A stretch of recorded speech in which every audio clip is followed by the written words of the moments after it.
अभी के समय में इन्वेस्टमेंट हर कोई करना चाहता है, बट इन्वेस्टमेंट कहाँ करें जहाँ हमें मैक्सिमम प्रॉफिट हो। कम से कम 20%, 25%, 30% का तो प्रॉफिट हर साल हो। ऐसी जगह पे हम इन्वेस्टमेंट अगर करते हैं तो हम करोड़ों का फंड बना सकते हैं। अदरवाइज़ अगर हम जहाँ इन्वेस्टमेंट करते हैं, अगर 5%, 7%, 10% का अगर हमें प्रॉफिट मिलता है, सालाना रिटर्न मिलता है, तो उस जगह पे इन्वेस्टमेंट करने से कोई फ़ायदा नहीं है।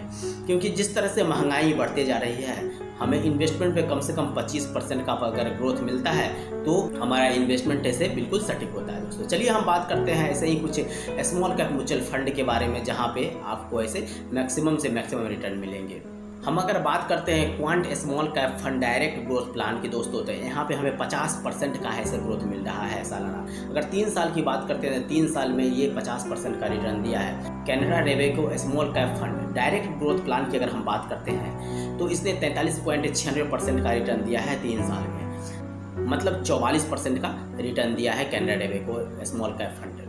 हम बात करते हैं bank of India small cap fund की दोस्तों, तो हम डायरेक्ट ग्रोथ प्लान की बातें कर रहे हैं। तो इसने 43.44% का रिटर्न दिया है। अगर माना जाए तो लगभग 44% का इसने भी रिटर्न दिया है। अगर हम इन्वेस्टमेंट करना चाहें तो ये 3 कंपनी में इन्वेस्टमेंट कर सकते हैं, जहाँ पे हमें लगभग 40% से ऊपर का रिटर्न इसे मिल रहा है। चलिए हम बात करते हैं और ऐसी बहुत सारी कंपनियाँ हैं जहाँ पे अगर हम इन्वेस्टमेंट करना चाहते हैं तो हमें कम से कम कितने परसेंट का रिटर्न मिलता है, चलिए हम देखते हैं। चौथा है Kotak small cap fund direct growth plan. दोस्तों यहाँ पे कोटक स्मॉल कैप फंड ने 39% का ग्रोथ दिया है 3 साल में।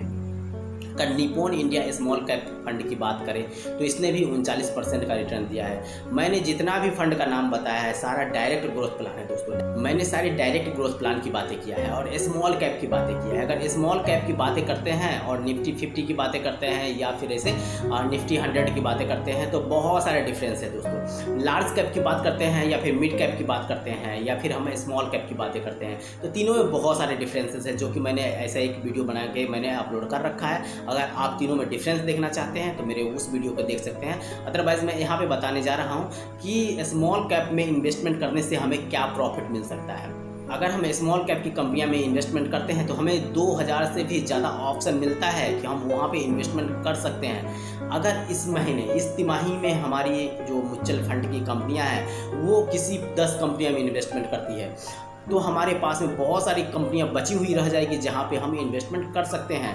अगर जो कंपनियां अच्छे ग्रोथ इस बार नहीं दे रही है, हो सकता है कि अगले बार वो अच्छे ग्रोथ दे, तो हमारा जो फंड मैनेजर है उस कंपनियां का चॉइस वो अगले फाइनेंशियल ईयर में करेगा। अगर आप चाहते हैं कि स्मॉल कैप की कंपनियां में इन्वेस्टमेंट करना तो मेरे वीडियो को लाइक से सब्सक्राइब करें, ताकि मैं आपके लिए नए नए वीडियो में लेके आऊँ और इन्वेस्टमेंट से रिलेटेड सारा इन्फॉर्मेशन मैं आपको देता रहूँ दोस्तों। थैंक यू, धन्यवाद।